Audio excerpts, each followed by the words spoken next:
नमस्कार आप सभी को। अभी क्लास 12th का सेट का एग्ज़ाम हुआ है, उसे डिस्कस कर लेते हैं।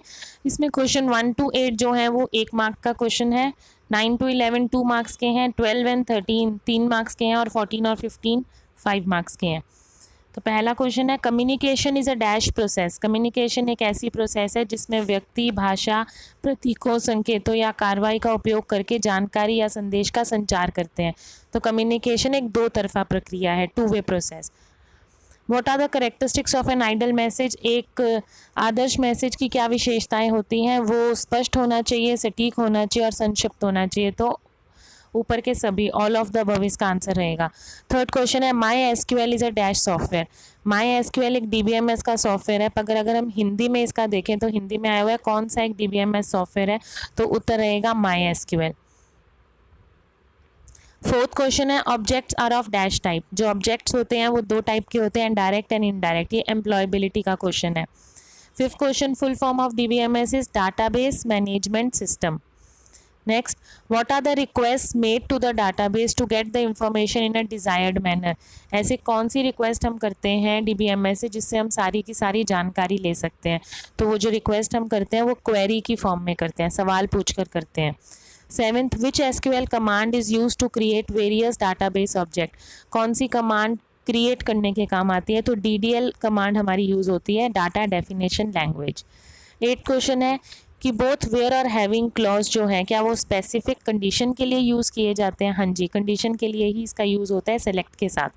Reason, the where and having clauses are interchangeable. क्या आप इनको अदल बदल करके इस्तेमाल कर सकते हो? नहीं, इनको अदल बदल इस्तेमाल नहीं होता। वेयर की जगह वेयर का इस्तेमाल होता है, हैविंग में हैविंग का इस्तेमाल होता है। तो ऑप्शन सी इसका सही आंसर रहेगा। ए हमारी करेक्ट स्टेटमेंट है, पर जो आर रीज़न दे रहे हैं वो सही नहीं है। नेक्स्ट क्वेश्चन है, व्हाट इज़ फीडबैक। फीडबैक क्या है? फीडबैक रिसीवर की तरफ से एक तरह की प्रक्रिया होती है। फीडबैक पॉजिटिव या नेगेटिव हो सकती है। एक कम्युनिकेशन साइकिल का एक महत्वपूर्ण हिस्सा होता है फीडबैक। बस फीडबैक देते हुए आपको ये ध्यान में रखना होता है कि जो फीडबैक है वो किसी को बुरी नहीं लगे, तो इस हिसाब से आपको फीडबैक देनी होती है, चाहे आप नेगेटिव भी दे रहे हैं। नेक्स्ट क्वेश्चन है, what is a composite primary की।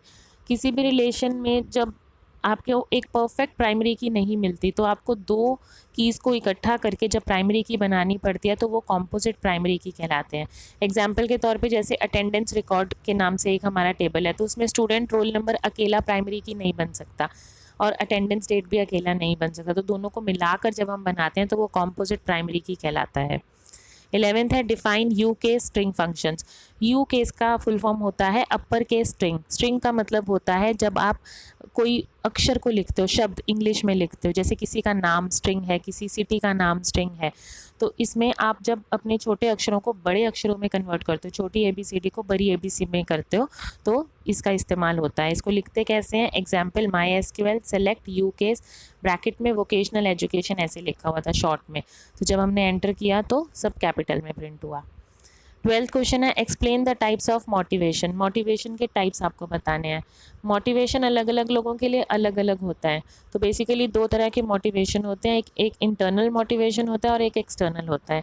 इंटरनल होता है जब हम खुद से करते हैं, खुद से अपने आप को प्यार करते हुए हम कोई डिसीजन लेते हैं और डिसिप्लिन मेंटेन रखते हैं। और एक्सटर्नल होता है जब हमें किसी तरह का रिवॉर्ड दिया जाता है और फिर हम उस काम को करते हैं, जैसे कोई रेस में भाग रहा है तो भागने पर आपको प्राइज़ मिलेगा, ऐसे मोटिवेशन जब देते हैं। 13th है, explain create table commands with example. Create table का जब हम उपयोग करते हैं तो डाटाबेस में डाटा को क्रिएट करने के लिए करते हैं। आप इसका सिंटेक्स लिख सकते हो और एग्जाम्पल लिख सकते हो। सिंटेक्स है इसका, create table, table name, column 1 data type, column 2 data type, और एग्जाम्पल में क्रिएट टेबल, टेबल का नाम मैंने ले लिया स्टूडेंट, कॉलम 1 मैंने लिया स्टूडेंट ID, डाटा टाइप आपको मेंशन करना होता है इंट, और इसी को ही मैंने प्राइमरी की ले लिया। नेक्स्ट, स्टूडेंट का नेम है तो वो वेरिएबल कैरेक्टर में हमने लिया, फ़ोन है वो वेरिएबल कैरेक्टर में ले लिया। नेक्स्ट 14th क्वेश्चन है, 14th और 15th 5 मार्क्स के हैं और बस इन्हीं में ही चॉइस आती है। तो आपके पास दो चॉइसेस थी इसमें, what is DBMS, what are the advantages of DBMS, और नेक्स्ट था explain the various commands under DDL and DQL in SQL।